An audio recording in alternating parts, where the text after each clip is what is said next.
When doing the king and queen versus king checkmate, you have two opponents that you're going up against. First of all, the one sitting across the board from you. But usually, if you're in a tournament, your clock is ticking, and that's your other opponent. That's the other thing that you have to worry about.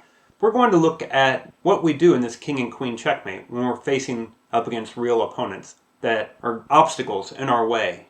Let's have a look. We promote our pawn, we go a knight's move away, and now our opponent starts running towards our own side.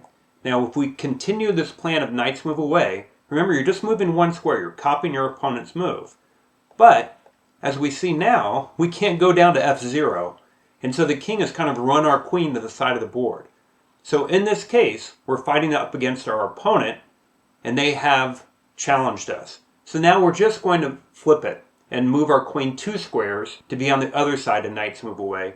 And now we're pushing that king towards the wall immediately. Once he goes there, trap him on the wall. It's always a good idea to make that electric fence in between the king and the queen already. So in this case, it's the G file. And now, of course, the white king comes running over for the checkmate. Now, if you are concerned about running out of time, then you should make sure you know how to do the quickest possible checkmate.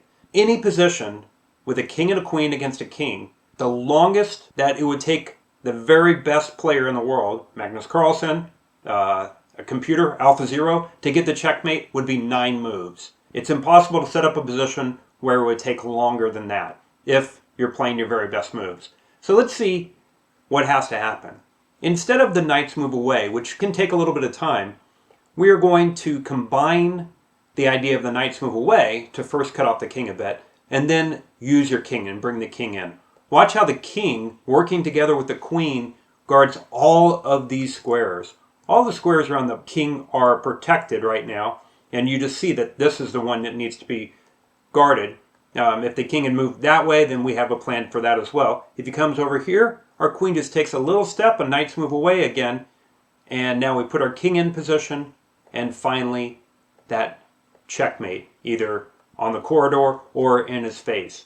So once again, practice that so that when it gets to it in the tournament, and you're usually going to be very short on time, you can do that checkmate in 8 or 9 moves at the end of the game, using your king and queen together to push that king against the wall quickly.